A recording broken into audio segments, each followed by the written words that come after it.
Ставай! Заредихме най-накрая. Време е да правим ревю. Готови ли сме? На 100% ли са батериите? Да. Айде!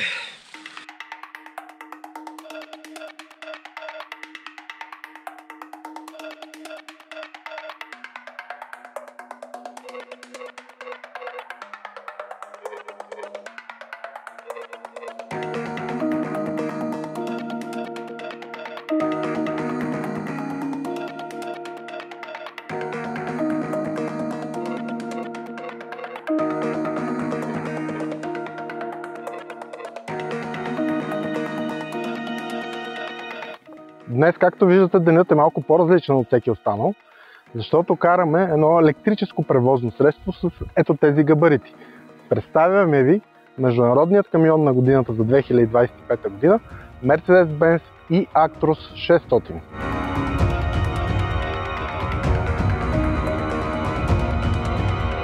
Какво означава e-Actros 600?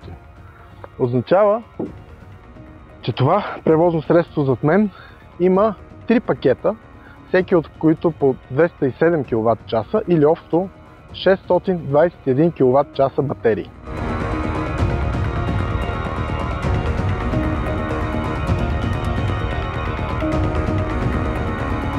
Какво означават тези 621 кВт, за които от Mercedes-Benz твърдят, че 95% от тях са използваем капацитет? Означава, че когато този влекач има ремарке и то е натоварено с обща маса около 40 тона, може да изминава дневно по 500 км. Това би следвало да е напълно достатъчно за съвременните необходимости на международния транспорт, тъй като в една голяма международна фирма камионите изминават между 400 и 500 км на ден, в зависимост от релациите на натоварванията. Когато има възможност този камион да бъде дозареждан по време на задължителните паузи на шофьора, от Mercedes-Benz обещават, че може да бъдат изминати и 1000 км дневно. Наистина всичко това звучи като един абсолютно използваем електрически камион за международен транспорт, ако всичко е точно така, както го обещават.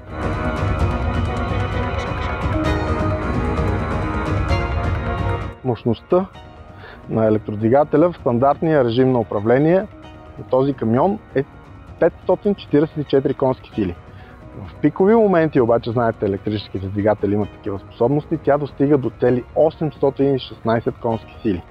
Много по-интересен обаче за мен лично е въртящият момент, който е, забележете, 11 000 Нм, след като са преработени от трансмисията, които са мигновено достъпни.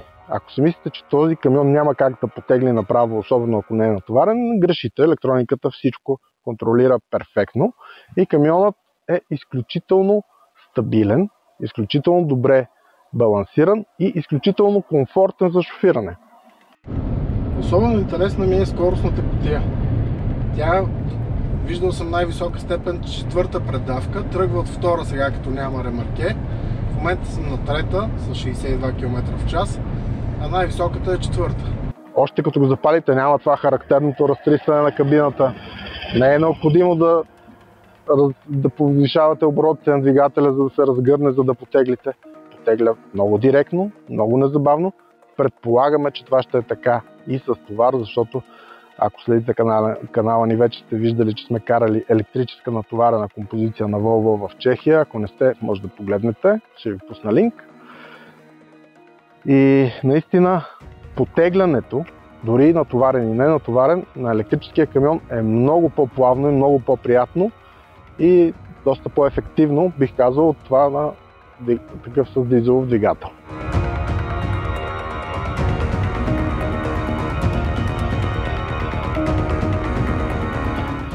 Сега е време да се седнем и зад волана на камион на годината 2025. Вие може би не разбрахте, но аз запалих. Кабината не се тресе, не бръмчи. Готови сме за потегляне. Ето от тук включваме на директна предавка. И сме готови за път. Вижте само как потегля. Както обичаме да казваме, особено за марката Mercedes, мазно потегля. и е много бързо ускоряваш заради този много висок въртящ момент, наличен незабавно. Това е един от камионите, които доставят най-голямо удоволствие при шофиране, тъй като не се разгръща мощността, директна е, незабавна е, пъргав е, вярно без ремарке сме, сигурен съм, че и с ремарке ще е подобно. И е изключително комфортен.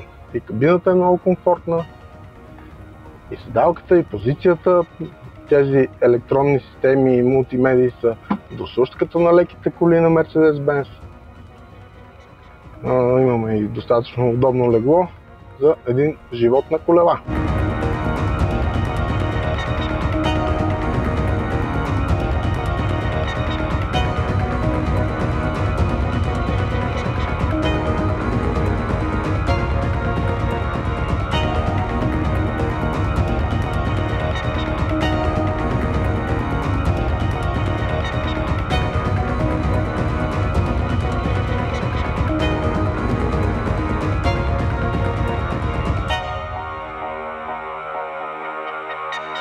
Само влекача, между другото, е доста по-тежък от един обикновен влекач, с около 3000 кг. Този конкретно тежи 11,5 тона. От Mercedes-Benz обещават, че цялата композиция има ресурс да се натовари с стандартно ремарке до 44 тона. Или това прави полезен товар около 22 тона. Виждате, нещата са напълно в приетите за стандартни рамки на международния транспорт.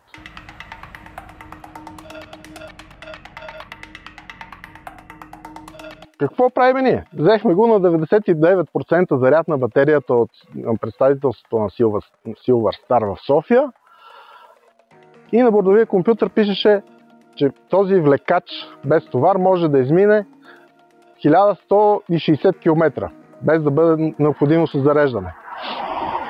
В момента сме до село Белчин баня. Минахме по пътя, стандартния път за Самоков покрай язовир Искър. И в момента на таблото пишеше оставащ пробег около 700 и нещо километра. Тоест, без да сме натоварени, разбира се, карахме го сравнително динамично за камион, защото е много приятен. Виждате, че за едни 70 км реално сме загубили около 400 км от обещавания пробег. Много караме наистина за удоволствие. Стопили сме ги с каране. С наслаждаване на динамиката на този влекач. Но все пак разликата е твърде драстична. Вярно, температурите в момента са ниски 7 градуса, но не вярвам за международния транспорт това да са някакви екстремни условия. Знаете, шофьорите на такива автомобили карат и при плюс 40 и при минус 20 доста често. Така че температурата и релефа няма как да са извинени. Не сме карали основно по магистрала, а магистралата е мястото, където електрическите превозни средства най-бързо губят пробег. Карали сме го между София и Самоков по стандартния път покрай язовир Искър.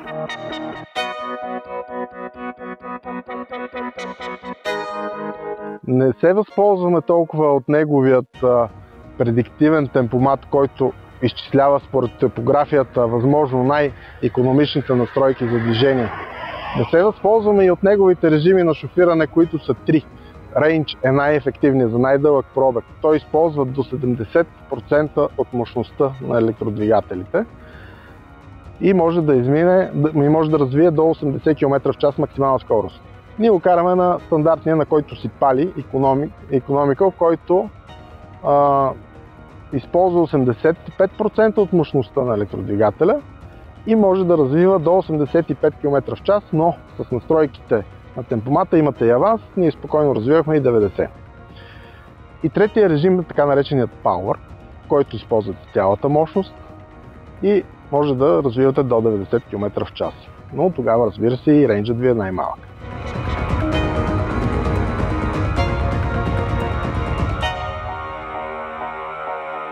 Другото, което ме изненадва приятно, е, че без ремарке, само по влекач, усещаме този актор е изключително стабилен, може би тежестта на самия влекач, която е 11 тона и половина, също го държи така по-стабилно на пътя и по завоите се представя отлично.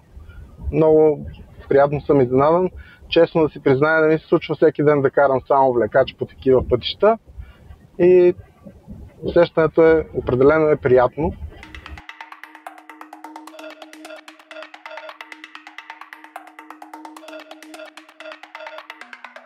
Как се зареждат тези огромни батерии?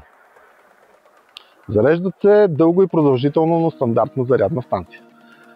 Само че този камион може да поеме до 400 кВт входяща зареждаща мощност. Аз в България не съм чувал да има такива зарядни станции, чувал съм за 300, които могат да го заредят от 20 до 80% в рамките на половин час, което вече звучи много добре и може би това дава основание на Mercedes-Benz да твърдят, че в стандартните задължителни паузи на шофьора, ако има къде да спре и да го включи да се зарежда, то този камион няма да може да бъде спрян по никакъв начин. И ще има предостатъчно ресурс да си обикаля целия свят.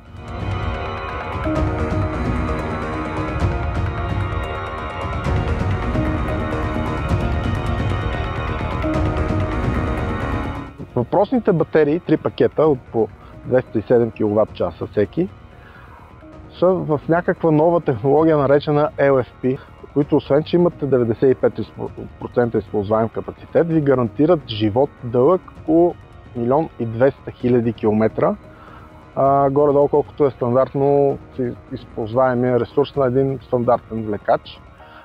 След тези 1 200 000 км, от Mercedes-Benz обещават, че ще имате поне 80% още живот в батериите, така че по тези обещания, които все още не са тествани във времето, този камион звучи да е доста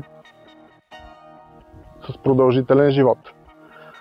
Също така за експлоатационните разходи, които са най-важни за една транспортна компания. Може би тук обслужването не може би, ами със сигурност е доста по-ограничено, нямате смазочна система, нямате горивна система, нямате двигатели с вътрешно горене. Доста по-опростен би трябвало да бъде. Нямате и разход на гориво, което е едно от основните пера в международния транспорт. Обаче имате разход на електроенергия и то много голям. В момента е около 100 кВт. Ако сте натоварени, може да отиде и над 200 кВт. В момента на цена на зарядна станция на колонка в България ще ви излезе по-евтино от дизел. Но дали това е така в Западна Европа? Дали ще бъде така за в бъдеще, ако всички камиони станат електрически? Това няма как да знаем сега и предстои да разберем. Така че въпросът с експлоатационните разходи просто не му е дошло времето. Както може би не е дошло времето все още и на този камион, тъй като няма необходимата зарядна инфраструктура за него по всички товарни и разтоварни адреси, на които шофьорите спират, както и по тип паркингите в Европа, които знаем колко са пренаселени. Може би за това и мотото на този автомобил е зареден за промяна. Да, той звучи готов за днешните условия за международен транспорт, но той е един модел, който тепърва ще проправя пътеката на електрическата мобилност в международния транспорт.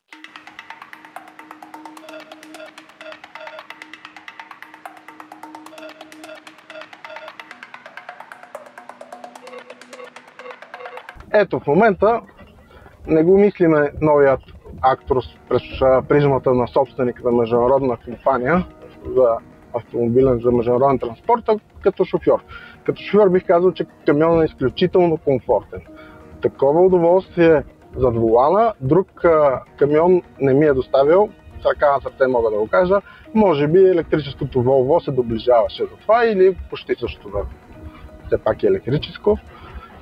Кабината е много комфортна, асистентите са страхотни, имаме въпросния предиктивен темпомат, базиран на топография, който настройва по най-оптималния начин за най-добър разход на енергия за движещата система, в зависимост от пътя, на който се намира.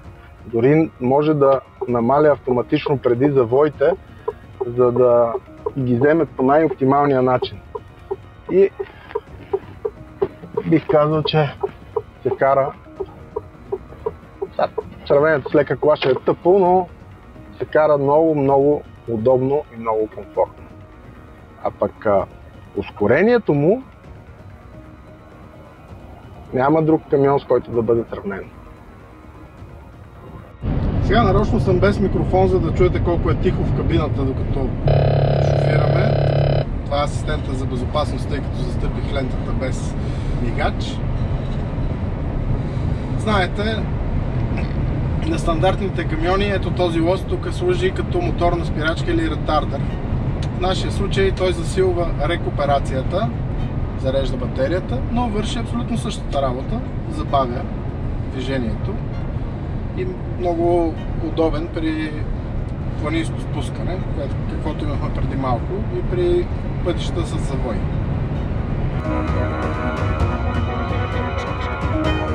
Много приказки се изпреказваха за дизайна на Actros, когато излезе новия. Почнаха да го приличават на хладилник, на пералня, на какво ли не. Лично на нас този дизайн страшно много ни хареса. Вижте колко е футуристичен. Още като излезе така и за първи път почнахме да се разминаваме с този камион по улиците, просто главата ми се въртеше след него. На мен лично много ми харесва, но не естетиката е важна тук. Важното е, че в аеродинамично отношение той е с 9% по-ефективен от предишния Actros, което е изключително важно, когато говорим за икономия, нещо в случая на гориво, на електроенергия. Виждате, огледала липсват, камери, не е нещо ново на пазара на камиони. И това е един от най-аеродинамичните влекачи на пазара в момента.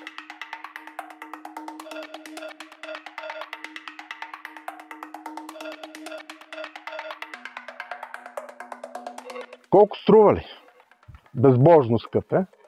Този струва около 300 000 евро, като имате предвид, че той е двуосен, има и триосни, които са още по-скъпи. Това за цената на камионите е много относително понятие, много зависи как го оборудвате и с каква техника го заредите, дали ще е с един, с два или с три пакета батерии.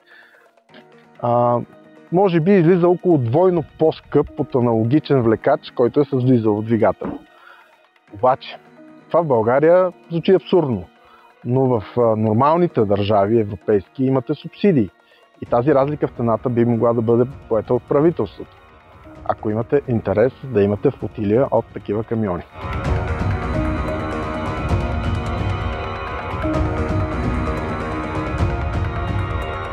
Вижте още тестове на безкрайно интересни машини на скорост.info. Последвайте ни във Facebook, харесайте страницата ни в YouTube, може да ни потърсите и в Instagram.